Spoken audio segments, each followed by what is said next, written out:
ჭიათურის მუნიციპალიტეტის საკრებულოში მიმდინარე წლის რიგით მე-6 სხდომა გაიმართა. სხდომის დღის წესრიგი 12 საკითხით იყო წარმოდგენილი. ფორუმი არის სესია უჯრედული არქივების პირველი საკითხი, რომელიც საკრებულომ დაამტკიცა, მუნიციპალიტეტის საკუთრებაში არსებული ქონების დანიშნულების შეცვლას შეეხებოდა. კერძოდ, სოფელ შუქრუთის მოსახლეობის მოთხოვნის საფუძველზე, სოფელში არსებული ყოფილი ბიბლიოთეკის შენობა სარიტუალო დარბაზად გადაკეთდება. დეპუტატებმა მხარი დაუჭირეს ტოლსტოის ქუჩაზე მუნიციპალიტეტის საკუთრებაში არსებული უძრავი ქონების საპრივატიზებო ნუსხიდან ამოღების საკითხსაც. ტოლსტოის ქუჩაზე ვიცი ჩვენ არის დეზგანყოფილების შენობა, სხვათა შორის საკმაოდ დიდი შენობა არის, რამოდენიმეჯერ იყო გამოტანილი აუქციონზე, რომელიც არ გაიყიდა. ამიტომ გამგეობამ გადაწყვიტა და შემოვიდა წინადადებით, რომ სოციალურად დაუცველი პირებისათვის ერთ სიტყვით დღის ცენტრი მოეწყოს იქ, შენობას უნდა ჩაუტარდეს რემონტი, არის რაღაც ხელშეკრულებას აფორმებენ რომელიღაც არასამთავრობო ორგანიზაციას და რომელიც მოაწყობს ამ ყველაფერს. ამიტომ ამ ქონების საპრივატიზებო ნუსხიდან ამოღებაზე კომისია მიცემდა თანხმობა. მთელი სხდომა წარმოდგენილი იყო 12 საკითხით. საკითხების ნუსხა ხელში მაქვს, ეს არის ჭიათურის მუნიციპალიტეტის საკუთრებაში არსებული ქონების დანიშნულების შეცვლის შესახებ სოფელ შუქრუთის მოსახლეობა მოგმართა, რომ ყოფილი ბიბლიოთეკის შენობა, რომელიც ამორტიზებულია, გადაწყვეტეს, რომ თავიანთი სახსრებით და სოფლის პროგრამით შეეკეთებინათ და გამოიყენონ როგორც სარიტუალო დარბაზი. მხარი დაუჭირა საკრებულომ გადაწყვეტილებას. საკრებულოს ერთსულოვანი გადაწყვეტილებით ჭიათურაში აღმაშენებლის ქუჩის ნომერ 91-ში მდებარე სახლზე პოეტის ეთერ ჯიშკარიანის მემორიალური დაფა განთავსდება. რამდენიმე ქუჩას კი ჭიათურის სხვადასხვა სოფელში საქართველოს ტერიტორიული მთლიანობისთვის დაღუპულ გმირთა სახელი მიენიჭება. აღმაშენებლის ქუჩაზე ნომერ 91 სახლში ცხოვრობდა იქ ცნობილი პოეტი ქალბატონი, ჩვენი საყვარელი პოეტი ეთერი ჯიშკარიანი და გვინდა რომ მისი სახელის უკეთესაყოფად იმ კორპუსს, სადაც ის ცხოვრობდა, მის ფასადზე გავათავსოთ მემორიალური დაფა. ამასაც რა თქმა უნდა, ერთსულად დაუჭირა მხარი საკრებულომ. სოფელ ბჟინევში ერთ-ერთ ქუჩას მიენიჭება გელა რაზმაძის სახელი, ასევე ითხვიში მიენიჭება იმედა ცარციძის სახელი, ერთ-ერთ ქუჩას, სოფელ წყალშავში მიენიჭება ჯიმშერ სამხარაძის სახელი, უსახელოში ერთ-ერთ ქუჩას მიენიჭება ზაზაკუსიანის სახელი და შერმანდინ შერიკო სამხარაძის სახელი მიენიჭება უსახელოში ერთ-ერთ ქუჩას. ეს გმირები არიან, რომლებსაც თავი შეწირა საქართველოს ტერიტორიულ მთლიანობას და რა თქმა უნდა, ამ საკითხშიც ერთსულოვანი იყო საკრებულო, რათა მომავალმა თაობამ იცოდეს ამ ადამიანების სახელებიც, გვარებიც და მათი წარსულიც, მათი ცხოვრების წესით და მათი გმირობის ამბავიც. დღის წესრიგით გათვალისწინებული საკითხების ფარგლებში საკრებულოს წევრებმა სპორტული სკოლის სპორტსმენთა დღიური ნორმა განსაზღვრეს. ჭიათურის სანდრო კავსაძის ნომერ 1 სამუსიკო სკოლის წესდება და ჭიათურის მუნიციპალიტეტის საკრებულოს 2014 წლის მეორე კვარტლის სამუშაო გეგმა დაამტკიცეს. მიწის ნაკვეთებზე საკუთრების უფლების აღიარების კომისიაში მოხდა ცვლილება, გავიდა ერთი წევრი და შემოვიდა მეორე წევრი. ამასაც მხარი დაუჭირა, რა თქმა უნდა, სპორტული სკოლა, საფეხბურთო კლუბ მაღაროელს გამოიყო, ბავშვთა სპორტული სკოლა და განესაზღვრათ მათ დღიური ნორმა, ულუფა, რვალ არის ეს ჩვეულებრივად სტანდარტული პროცესი არის. ამის განსაზღვრა და ჩვენც განსაზღვრეთ ეს.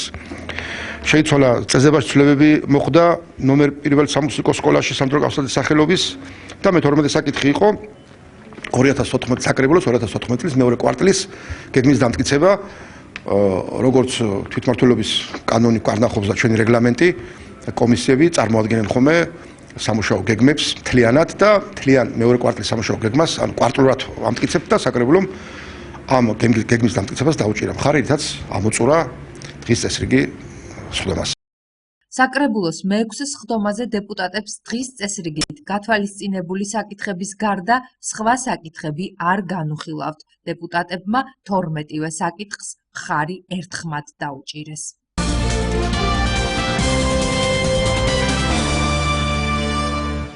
ჩვენ ახლა ჭიათურის მუნიციპალიტეტის სოფელ ითხვისის ტერიტორიაზე ვიმყოფებით. ტერიტორიას, რომელიც თქვენს ეკრანზე ჩანს, კარსტული კალდერა ეწოდება. პროფესორმა გიორგი დვალაშვილმა უნიკალური კარსტული რელიეფის სტუდენტებისთვის გასაცნობად სოფელ ითხვისში მცირე ექსპედიცია მოაწყო.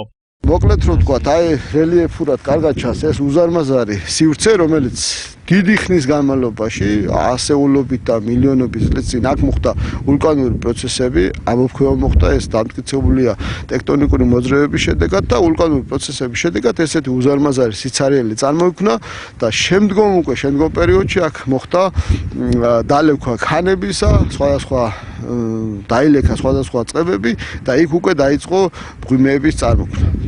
დანალექ ქანებში. ეს ტერმინი აქამდე არ ყოფილა სამეცნიერო მოქმედებაში და ჩვენ აი საფუძველი ეს კვლევები, ეს შრომები გვაძლევს იმისა, რომ პირველად ეს ჭიათურის მუნიციპალიტეტის ტერიტორიაზე იქნება შეფასებული, შესწავლილი. ჩვენ ვფიქრობთ, რომ ეს სამეცნიერო ლიტერატურაში დამკვიდრდეს, ეს იყოს სამეცნიერო წრეებში დაფიქსირებული და უახლოეს მომავალში სამეცნიერო ტერმინი ესეთი კარსტული კალდერა ბაქნული კარსტის ფარგლებში იქნეს გამოყენებული ჭიათურის მაგალითად.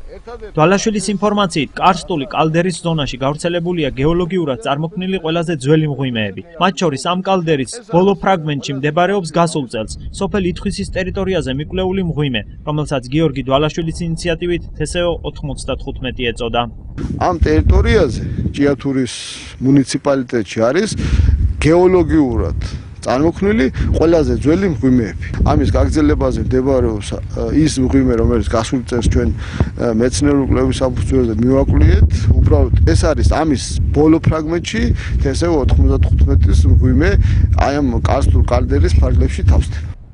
ექსპედიციის მონაწილე სტუდენტებმა ადგილზე მიიღეს ინფორმაცია კარსტული კალდერის წარმოქმნისა და განვითარების ზოგადი კანონზომიერებების შესახებ. მომდევნო სტუდენტი პროფესორ გიორგი დვალაშვილთან მოვედით, გავიდანით თვალნათლივ ამ ადგილს, განვიხილეთ ზოგადად კარსტული პროცესები, კარსტული რელიეფი, ამ ადგილის წარმოქმნა, განვითარების ზოგადი კანონზომიერებები და საინტერესო სამუშაო არის მეცნიერებისთვის ეს ადგილი და თვითონ კარსტული რელიეფს რაც შეეხება ამ ადგილებში, როგორც მოიხსენებათ, ბევრი მღვიმეა და ინფრასტრუქტურის მოწყობის შემთხვევაში, ტურისტების მოზიდვის შემთხვევაში ადგილობრივი და ქვეყნის ბიუჯეტისთვის კარსტული რელიეფი ერთ-ერთი მნიშვნელოვანი ბიუჯეტის შევსების წყარო გახდა. სოფელ ითხვისში კარსტული კალდერის შესწავლით არაერთი მეცნიერი იყო დაინტერესებული. ამჯერად რელიეფის ფორმების შესწავლით პროფესორი გიორგი დვალაშვილი სხვა მეცნიერებთან ერთადაა დაინტერესებული. პროფესორი ამბობს, რომ აქ რელიეფის განსაკუთრებული ფორმებია წარმოდგენილი და ადგილის უნიკალურობა კოსმოსიდანაც კი ჩანს. ხაბაროვსკის უნივერსიტეტის პროფესორი, ესეთი მეცნიერი, ევსევი, რომელმაც ეს ყველაფერი აქ ადგილზე ნახა, გამოიკვლია და ეს ყველაფერი შეაფასა, შეისწავლა და დარჩა ჩანაწერი ფურცელზე. ჩვენი კოლეგა ბატონი ზაზა ლეჟავა, რომელიც ამ პროცესების თვითმხილველი იყო და ეს ყველაფერი შეისწავლა, ჩვენ ერთობლივად, როდესაც მოგვიწია აქ გასულ წელს ექსპედიცია, დავფიქრდით, რომ ეს ფორმები, რომელიც კოსმოსური სურათების მიხედვით ძალიან კარგად ჩანდა, რომ არ იყო ჩვეულებრივი ფორმები და ეს ყველაფერი დავამუშავეთ, სტატიის სახით გავაკეთეთ და გადავაგზავნეთ უკრაინის სხვადასხვა სამეცნიერო წრეებში და იქიდან იყო ესეთი ინფორმაცია, წინასწარი ინფორმაცია, რომ ეს ნამდვილად მათთვის იყო საინტერესო. მიმდინარე წელს კარსტული კალდერის შესწავლის მიზნით ითხვისში სამეცნიერო ექსპედიციის მოწყობა იგეგმება. ქართველ მეცნიერებს სურთ ამ პროცესში უცხოელი კოლეგებიც ჩართონ. ეს ჩადავლება რასაც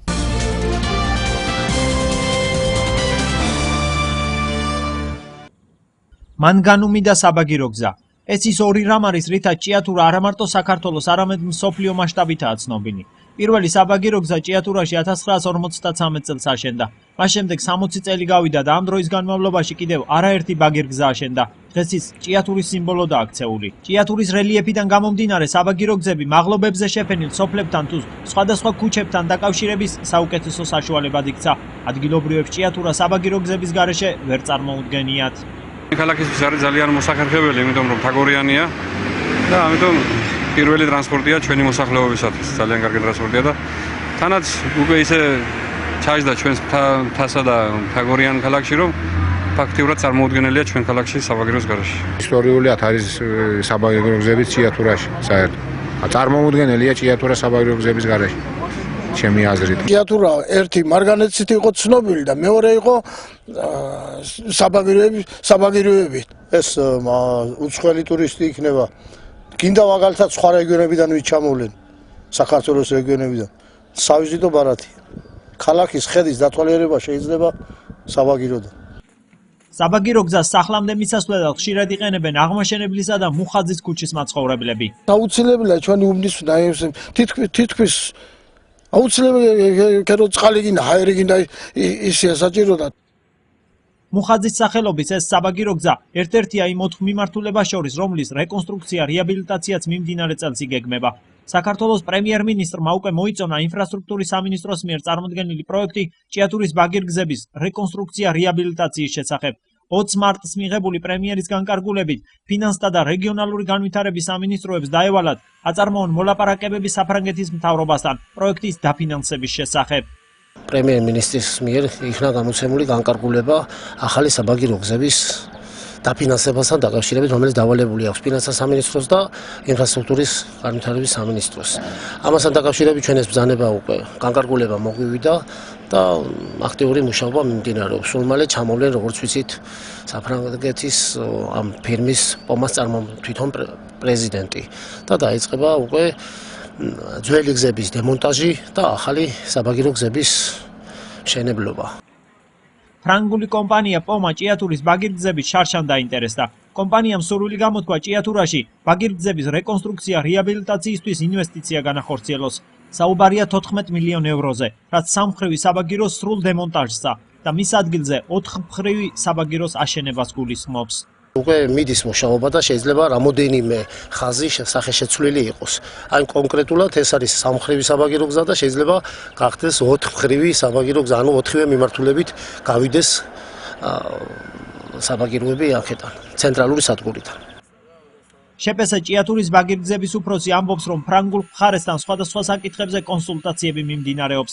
რა ჩვენ კონკრეტულ მითითებებს ვაძლევთ, იმას ვითვალისწინებთ და ბოლო მიღწევები რაც არის საერთოდ გამოყენებული იქნება აბსოლუტურად ყველაფერი. ელექტროლიზებული, ავტომატიზირებული, კომპიუტერიზირებული და საერთოდ სხვა სისტემა იქნება აბსოლუტურად. ჯერჯერობით ზუსტი თარიღი უცნობია, თუმცა აპრილის მეორე ნახევარში მუნიციპალიტეტის დაქვემდებარებაში არსებული ყველა ბაგირგზის გაჩერება მოხდება. სწორედ ამ დროისთვის ელოდებიან პომას წარმომადგენლებს ჭიათურაში. სანამ ჭიათურლები ძველი სამგზავრო ვაგონებიდან ახალ თანამედროვე ვაგონებში გადაინაცვლებდნენ, ადგილობრივებს მგზავრობა სამარშრუტო ტაქსებით 20 თეთრად მოუწევთ, რის დანიშვნასაც მუნიციპალიტეტი საბაგიროების გაჩერების დღიდანვე გეგმავს.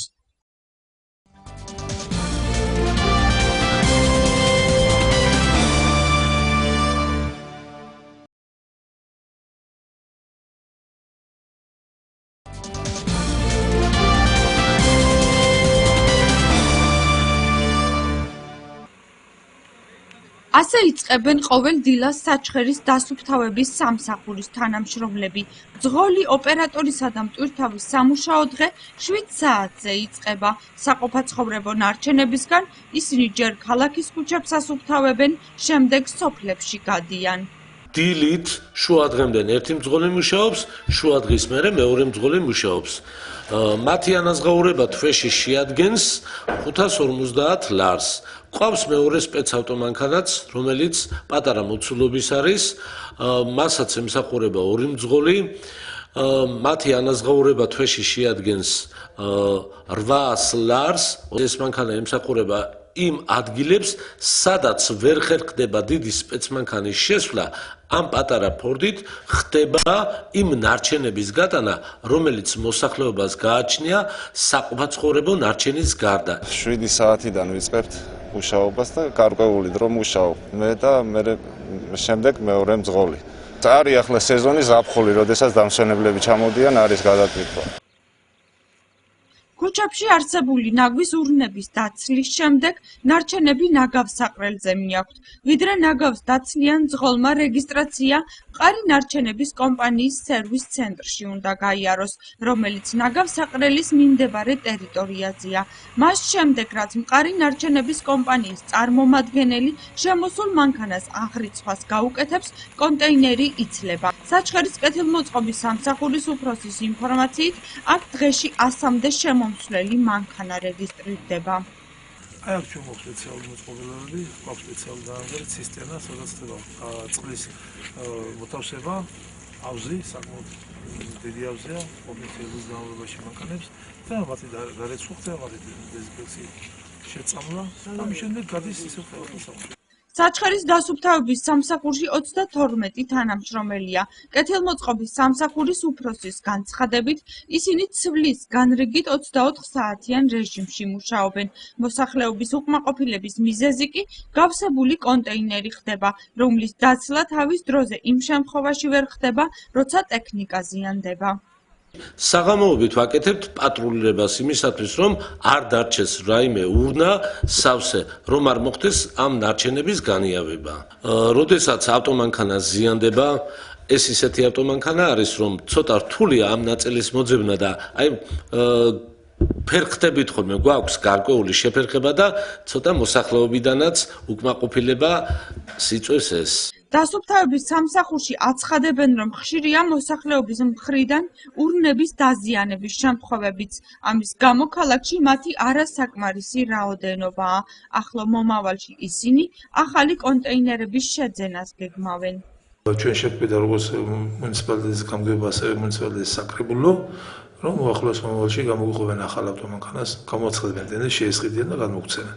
შემდეგ იყოლება ჩვენის უფრო მეტი ერთეული ტრანსპორტზე, რომელთაც მოხდება ნარჩენების გატანა და უზრუნველყოფა სოფლებიდანაც. დაახლოებით 80% სოფლებიდან მაინც გამოგვაქვს. ხო ხედავთ აგერშვილო, რა დღეში არის ეგ რა? არაფერი არის სულ მოსპარი ხან ძაღლები ხდება, შიდა უბედურობა. ერთი არა ეს ძაღლები ვაწუხებს, რომ დააურნები და ის ყველაფერი კარგად არის. შპს საჩხერის კეთილმოწყობის სამსახური მუნიციპალიტეტში 2001 წლიდან ფუნქციონირებს.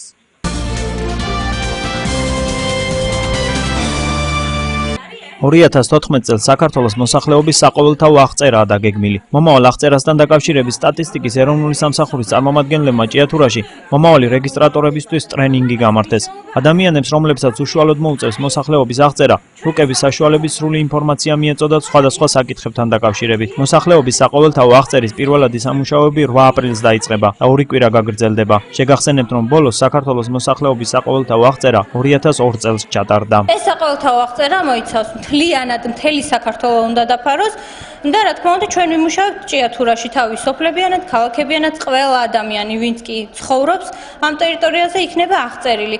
ახლა სამუშაოები იწყება 8-ში, 8 აპრილს, მაგრამ ძირითადი აღწერის სამუშაოები იწყება უკვე ნოემბერში და ეს არის შესამზადებელი სამუშაოები, ესე ვთქვათ. პირველი მოსამზადებელი სამუშაოები დასრულდება 2 კვირაში. მიმდინარეობს ტრენინგი, ეს ეხება თითოეული ჩვენთაგან თანამშრომელებს, ვინც ატარებს ამ აღწერას, დეტალურად აცნობენ ინფორმაციას, როგორ უნდა ვიმუშაოთ, როგორ ხდება რუკების გადანაწილება, მოსახლეობის აღწერა.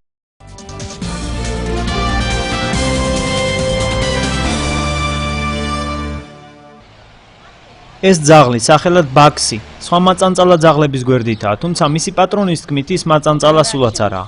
ბაქსის პატრონი მარინე სისვაძე ამბობს, რომ ძაღლი მართალია ქუჩაში ცხოვრობს, თუმცა საშიში არაა და ტერიტორიასაც არ ტოვებს. სოფელი იმ შიშოსმა ყოველთვის იქ ვერ დავდივარ, ყორბოულში მაქვს სოფელი, ამიტომ ჩამოვიყვანი აქ, ხან ჩემს სახლში მიმყავს და ხან აქ სახლი გაკეთებული, აი საბაგიროს ქვეშ. ბაქსისგან განსხვავებით ჭიათურაში უამრავ მაწანწალა ძაღლს შეხვდებით. ეს ძაღლები ჭიათურის სხვადასხვა ქუჩის ბინადრები არიან. უკვე წლებია მუნიციპალიტეტში მაწანწალა ძაღლების პრობლემა დგას. ძალიან ბევრი მოდიან საერთოდ. ზოგს აქვს საყელო გაკეთებული და საყელოთი მოდის, ზოგი თოკით, ზოგი გამოქცეულია და აქ ხშირად არიან დაახლოებით 10 ძაღლი იკრიბება ჩვენ წინ. საარკვევავენ, აღარ უნდათ რა ვიცი, აბა მაწანწალა არის და ოჯახს ალბათ აღარ ჭირდება და მოდიან ჩვენთან და ეგ შეხედეთ რა, ეგ ამბავი რა ხდება. პატრონი არ ყავს არაფერი. ახლა ერთ 5-ია და ბევრ დილას გადაღარ 10 არის და 20 არიან იქანა უკვე. ადგილობრივები აცხადებენ, რომ მაწანწალა ძაღლები ხშირად აგრესიასაც იჩენენ, განსაკუთრებით ბავშვების მიმართ. კიდევ ხოლმე გამოვა ბევრჯერ აქანა და ჩვენ გამევეკიდეს მე ძაღლებს დიდები. ხალი იყო თვითონ უნივერმაღის ხალი და გამევეკიდა იძაღსა და აღარ უკბინა ბავშვი, ძალაუნებურად გეიქცა აი ბავშვი. ჭიათურის დასუფთავებისა და კეთილმოწყობის სამსახურში აცხადებენ, რომ მიმდინარე წელს უკვე 21 მაწანწალა ძაღლი დაიჭირეს. სამსახურის უფროსის თქმით, მიუხედავად გატარებული ღონისძიებებისა, ცენტრალურ ქუჩებზე მაწანწალა ოთხფეხების სიმრავლე მაინც შეინიშნება. თაისის ფირმასთან, ტენდერში გამარჯვებული ფირმაა, მასთან გვაქვს ხელშეკრულება გაფორმებული, რომელიც ესე იგი თვეში ერთხელ ან ორჯერ ჩამოდის, ახდენენ მაწანწალა ძაღლების დაჭერას და მიყავთ ქვისავე ქუთაისში ბოილერში. შარშან სულ გავიდა 140 ძაღლამდე ქალაქიდან, წელს ჯერჯერობით 21 ძაღლია გასული, გაყვანილი. ჭიათურაში მაწანწალა ძაღლების დაჭერის პროცესს ტენდერში გამარჯვებული ფირმა ანხორციელებს. პრობლემის აღმოსაფხრელად მიმდინარე წელს შარშანდელ თანხასთან შედარებით გაცილებით მეტი 5000 ლარია გამოყოფილი. და შარშან მქონდა 3500 ლარი ბიუჯეტში გათვალისწინებული მაწანწალა ძაღლების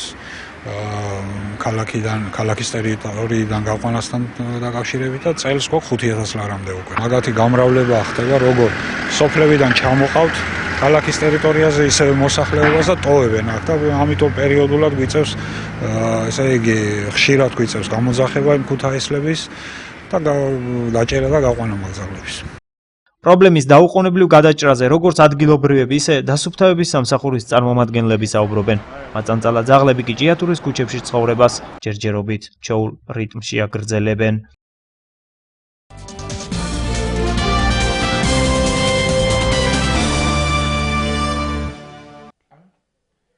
საჯარო სკოლებში მე-6 და მე-9 კლასელებისთვის გამოცდები ჩატარდება.